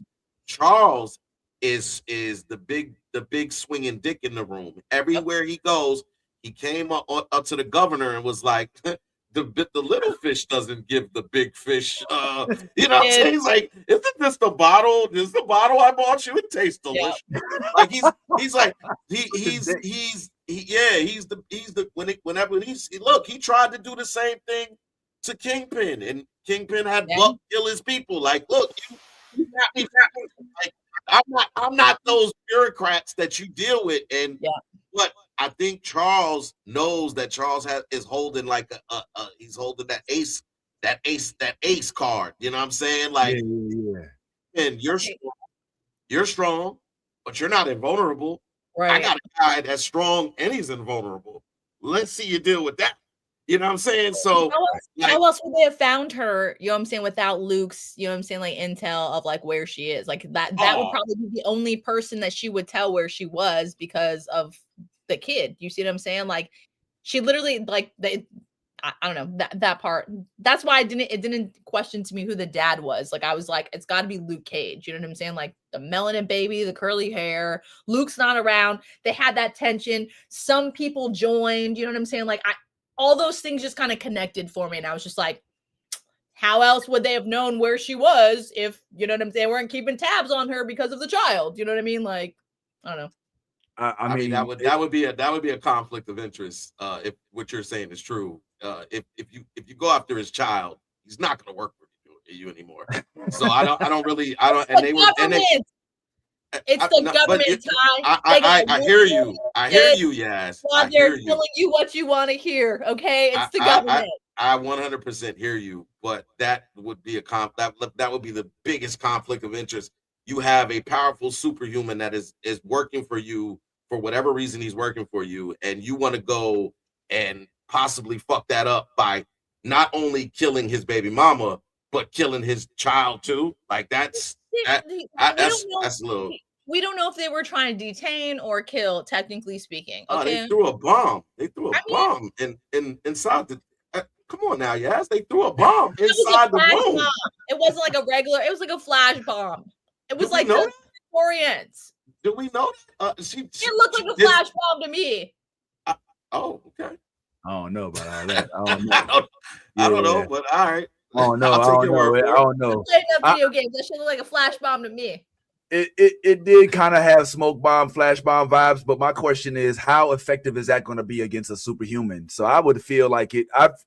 My sentiment, my thoughts is that they didn't know the baby was there, and they was bringing whatever weapons they needed to try to neutralize Jessica because they know she's got superhuman strength. And I gotta give kudos to whoever was the screenwriter, whatever, for that scene, because it was chef's kiss. Like her jumping out the window, and all you see is like the dudes getting yanked up and getting thrown down and shit. Now, that shit was dope as hell. Like I was so happy to see Jessica back on the scene, handling her business with that, man. So definitely love to see that. But I'm also interested in the fact that Karen, all right, is she right? Do we with the whole bullseye situation? Well, listen, Karen, the talk that Karen had with Daredevil, with Matt, was almost akin to the talk that Joker had with Batman. Well, he's like, look, I'm going to make you break your one rule. you got one rule, and you won't go past that rule. and like she's like, look, enough of the bullshit. All right. The reason why people are dying is because you refuse to kill the motherfucker that's killing everybody.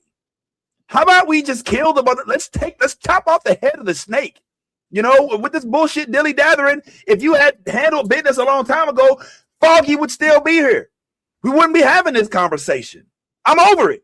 And she's like, and Matt's like, oh, what's happened to you? She's like, I grew up. All right. We live in the real world. Okay. We're trying to fight fire with slingshots and shit. And that's not working for us. My question is, do y'all agree before we bring in my dog down here? My question is, do y'all agree with Karen? Is Karen right? Does Karen have this right? Should they be thinking of this a different way? They clearly, whatever they're doing ain't working. Because Kingpin, not only is he not hurt, but he's getting stronger. And even if he's not going to be the guy who ends up staying in the office or whatever, he's still going to maintain all of his power, right? He's still going to have his power. That's so true. Should they be now like, maybe. Nah, stop dillying with this dude. Cut off his head and let's keep moving.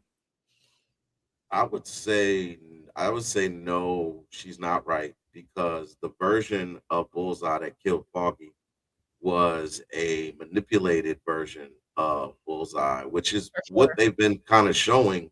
For sure. And even what he said to Karen, he said Foggy was not, it wasn't anything personal. This was something that Vanessa basically told me, look, you can get your freedom, but you have to do this in order to do it.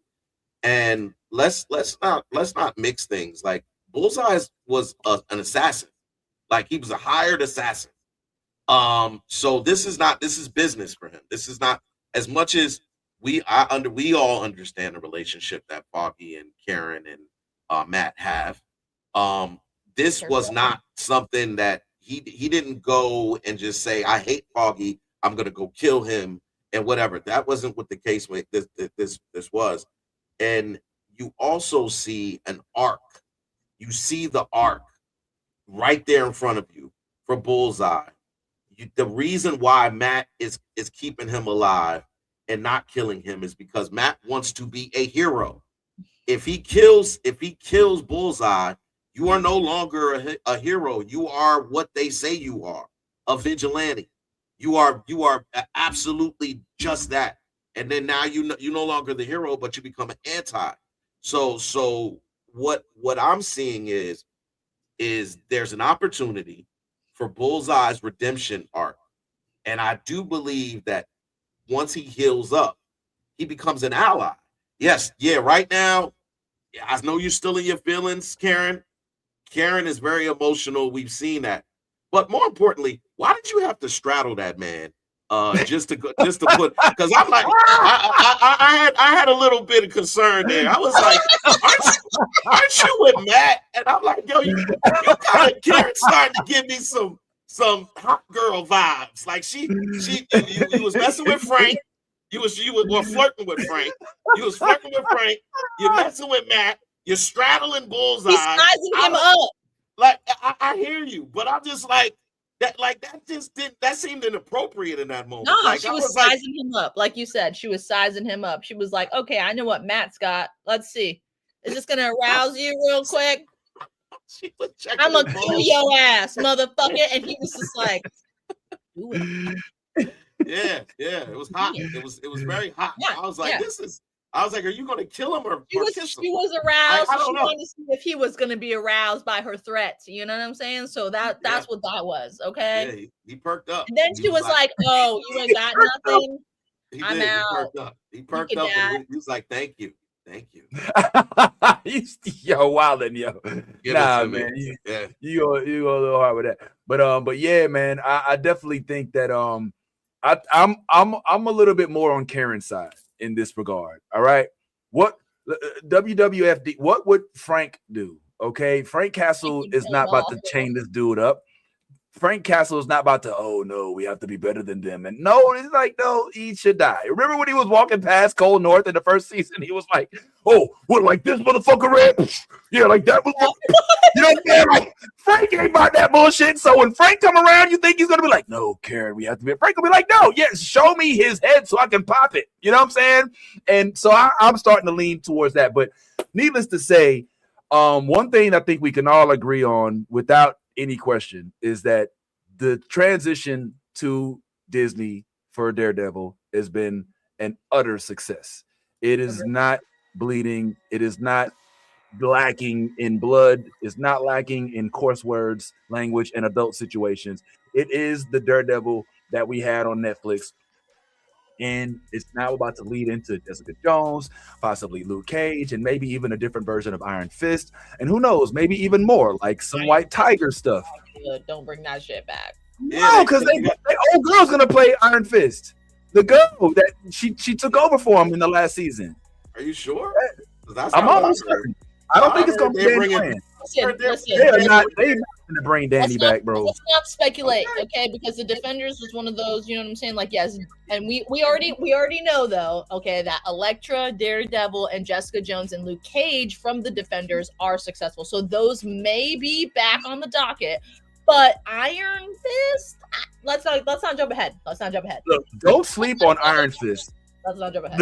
The character himself, even though I'm not really a Danny Rand fan, but the character himself in the comics is a lot more exciting than this. I mean, when he gets to fly and all of that stuff with the dragon, I just think that they didn't do a good job of bringing it to the screen. But if they make that young Asian girl into the Iron Fist and they actually give Iron Fist the full force of the powers that he's supposed to have, or she, or whatever, then I think we're in for a treat. But we'll chat on that another day. Let's go ahead. I wanted to move forward a little. Can I just put this out there? It does say that reports suggest that Finn Jones is returning as Iron Fist, Danny Rand in the Marvel Cinematic Universe, with his comeback anticipated to be set up in Daredevil Born Again Season 2 and further appearances likely in Season 3 alongside other Defender characters. He may also appear in Disney Plus series. Well, they said Eyes of Wakanda, so I don't know. But yeah, it is. I saw multiple reports that he could be coming back as Why? I hope that's fake news. I hope it's fake news because What's the source, Ty? It's gonna be good. It's gonna be just like all of like the random side shows that we've had that like people just didn't watch. I don't know. This one is from Reddit.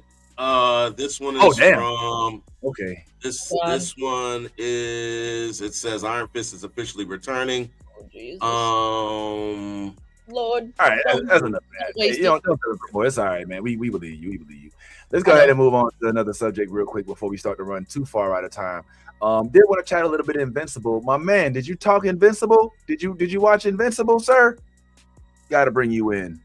Yeah, nah, man. You ain't gonna sit in the background, man. What do you think this is, man? I know you be watching Invincible, man. Yeah, let me let him chew. let me let him chew a little bit. But we want to talk Invincible a little bit if we can. But I also am very curious. Yeah, you good? Okay. I'm also are you caught up? Yeah. Why are you? You are not watching Invincible. Oh, he's on From only. Nah, he's been watching. Nah, you're wrong. He's caught up on Invincible, man. He saw it before we did. I was waiting for you to finally have someone to talk to about it. Like, oh, my bad. Okay, excuse me, y'all. Welcome to the chat. None other than the one and only Mr. Anthony. I'm flustered around Nia Long. Anthony, I'm flustered around Nia Long White. What's going on, sir? Hey, welcome to the chat. Why you had to bring me back there? Look at him. Yo, that was a wonderful moment in life. Bro, we sat here and had so much fun with your interview with Nia Long, and I was giving my critique about it. My feelings was that she kind of gave you like a, like fanboy, like she was kind of like, this guy, he likes me. Okay, you know what I'm saying? There's a lot of yuck coming from her. Like, it was a little bit. So what? So tell us before we get into a little bit of Invincible, if we have time for that, which we may not. We really want to know what was literally going through your mind when she said your name, and when you had the opportunity to get her on camera. Like, look, between us, we know what it's like when you're sitting there waiting for the interview to pull up, and then you hear that boop, or you see it pull up, and you're like, all right, sometimes you're like, all right, interview, whatever. But sometimes you're like, I can answer this real easily. There was nothing. There was nothing in my mind. Everything, like, it was a Mike Tyson moment. Like, I had a plan, and then I got punched in the mouth. I was like,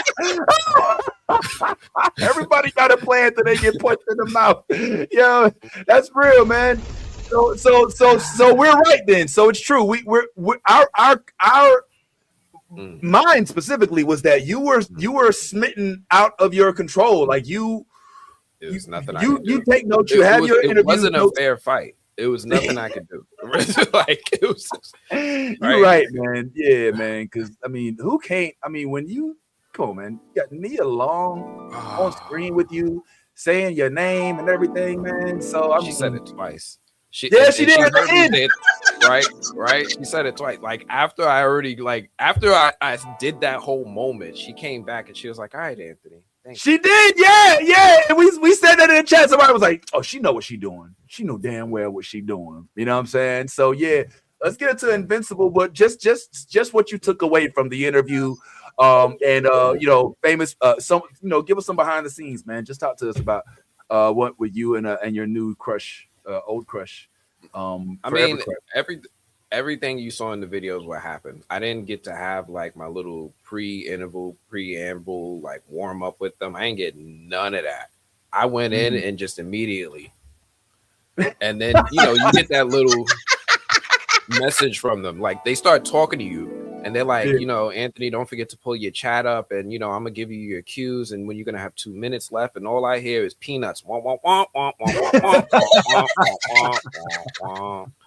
And I don't know. I did I ask her questions? I don't even remember. What did I say? I have no idea what happened.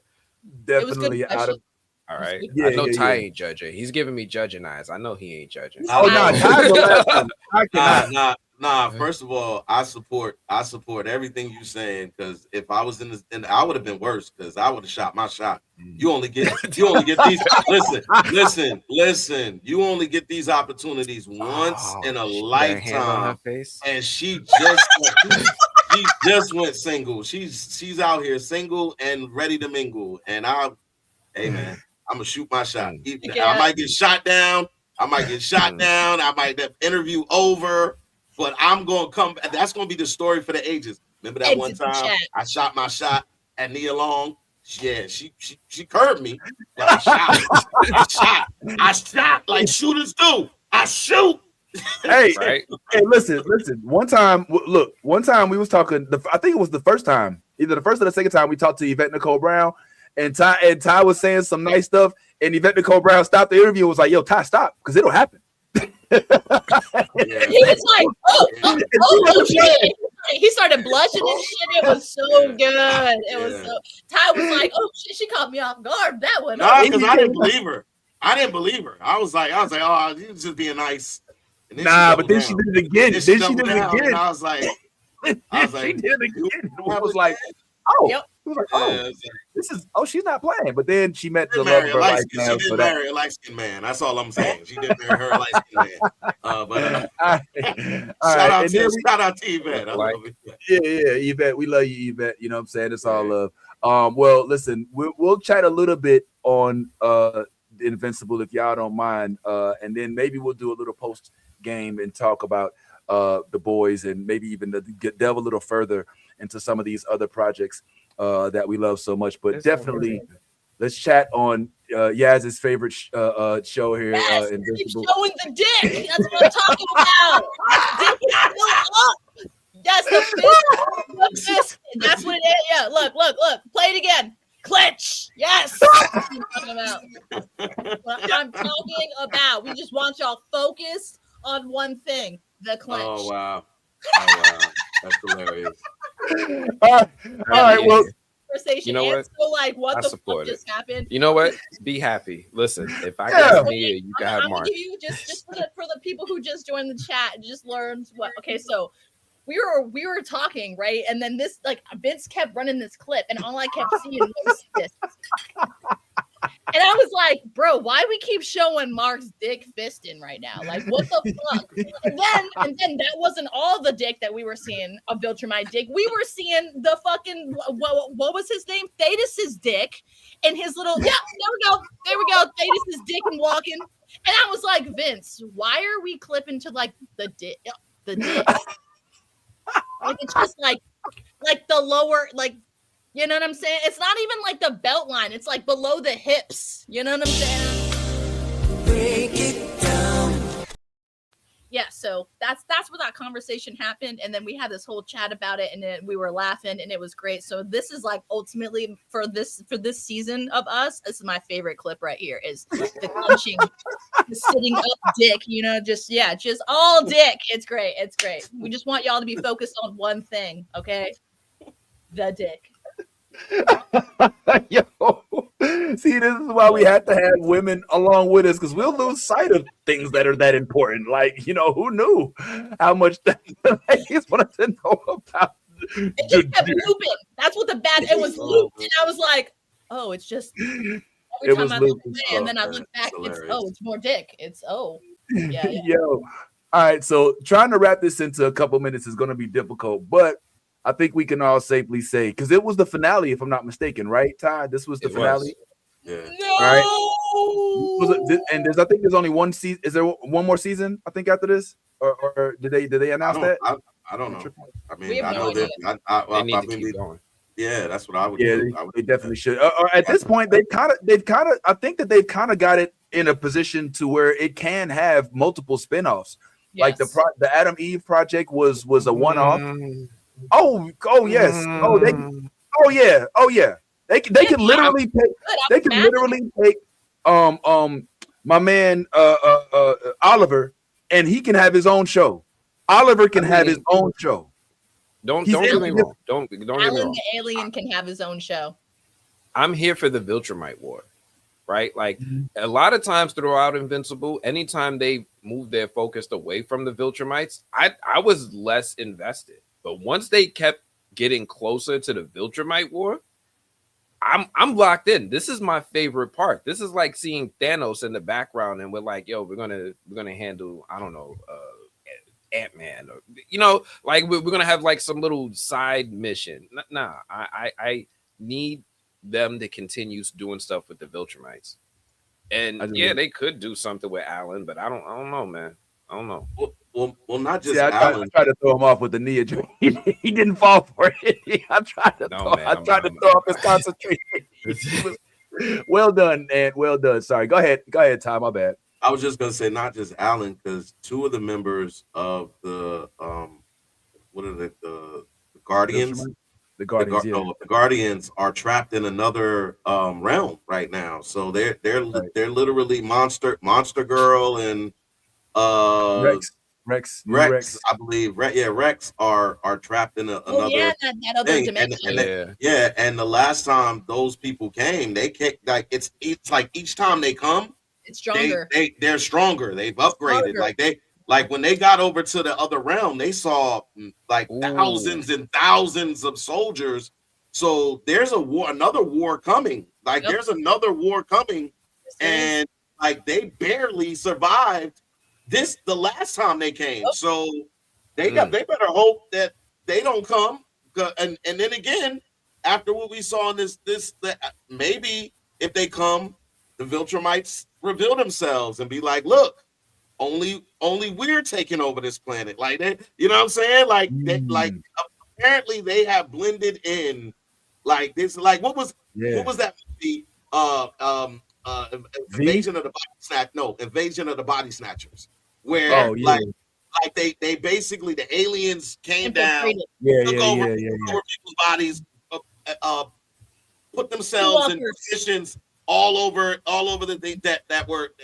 I feel like that's the same thing that's happening with the Viltrumites now. Like Thrag is like, you're not gonna see me again. Like when he said that, I was like, hold up. That was sick. I honestly said to myself, this is a terrible season finale. I honestly did. I was like, the season finale was the last episode. And then y'all, the episode before this, and y'all messed up the whole season finale by not even having the ultimate showdown. Like, so we don't have an ultimate showdown. Nolan gets to walk to go off with Peggy or whatever. They don't Debbie, Peggy, whatever. Like, yeah, it's they don't, Like, I was kind of bugging off of that. I'm like, yo, hold up, you was just madly in love with this regular dude. Y'all was about to give up the house that you grew up. Yeah, like that.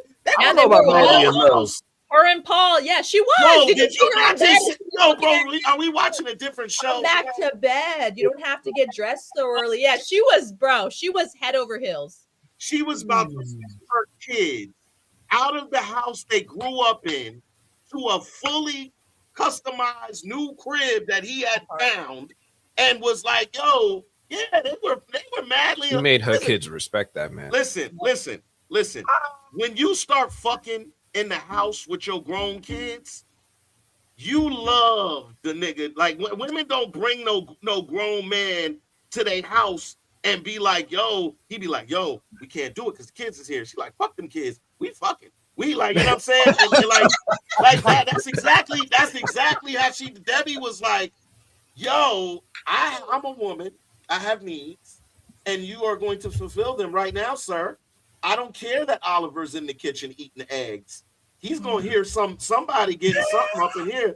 Like, look, yo, you know what her rebuttal was?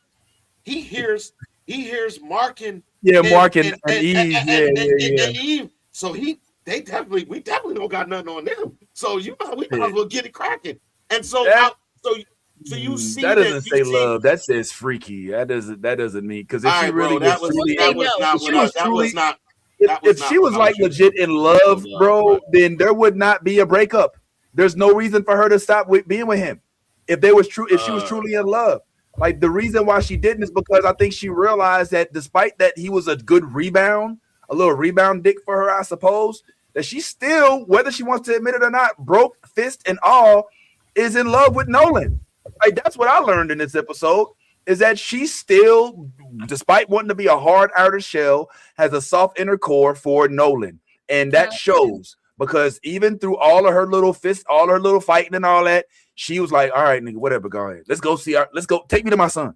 Go ahead. I got the bag. Come on, let's go. You know what I'm saying? And because she knows she want to be back with that. And we already see the future. We'll say this real quick. Oh, go ahead. Yeah, sorry. I was gonna say, I don't necessarily think it's her like lust for Nolan is why, you know what I'm saying, she decided to go. Like, I think it's deeper than that. So like, I think if it's more of she does not want to obviously adhere to, you know what I'm saying, his, oh, I'm sorry, Debbie, I'm trying to be a better man and, do better. Right. This is that. But at the same point in time, she knew this man for over 30 years. She loved this man. She knew this man. She gave kids to him. She dealt with his fucking being super bodied and all kinds of shit. You see what I'm saying? So there's history there that you can't even fathom between the two of them. So she's not one. She can't just throw that away no matter how hard she tries. And those feelings that she has for him, it's not so much that it's like lust. It's so much as like she's so mad that she wants to maybe give him that ounce of redemption, so that she can understand why he did that shit to her, why he decided to basically call her a pet, almost kill her son, and then kill most of the people on the planet, and then leave her for fucking like to clean up his fucking mess. But oh yeah, I have a new baby. Can you raise them? You see, there's so much layers to Debbie and fucking Omni-Man's story. So I honestly think it's more about the kids now. It's not even about him. Fuck him. He is the way to the kids, because he took the kids away for 10 months. Now Oliver's almost dead. You see what I'm saying? And Oliver, that's all he's known is Debbie. That's all he's known. So her mindset is, I can't leave my son with this fucking monster while he's healing, because that's That's all she knows Nolan is now. He's a fucking monster. And she does not want Oliver to become that monster that is now her ex-husband. And I think the Paul situation, she's used to being with someone who's super body, who has different powers, Paul is a normal guy. You know what I'm saying? So like he explained to her, he can't give her any of the things that she's fucking used to other than a normal life. She's not used to a normal life. So they have really like, there's going to be a super disconnection between the two. It's not going to work out no matter how hard Paul tries, because she's reminded every second, you have super body kids because you gave birth to them.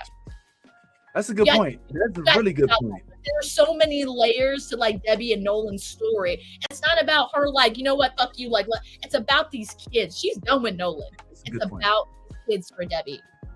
Okay, I'll buy that. I'll buy that. And let's keep chatting on it a little bit if you like, but we're going to have to wrap up this first session right here, guys.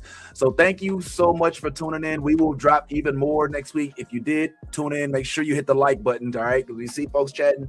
Make sure you hit the like button. Along with that, it definitely helps us out a great deal. And shout out to our guests for this week. We were able to speak to none other than the one and only Nia Long, of course, thanks to our good friend Ant. We also got to talk with RJ Cyler and Nathan D Simmons, and there are more on the way, so sit tight, don't go too far, and we'll be right here. And as we always say, everybody, be your authentic self, because if you ain't being yourself, you're being fake. And in all things you a geek, go ahead, let that good old geek flag fly. Deuce. The new Blurred Order is one of my favorite places to visit. I hope you'll join us next time.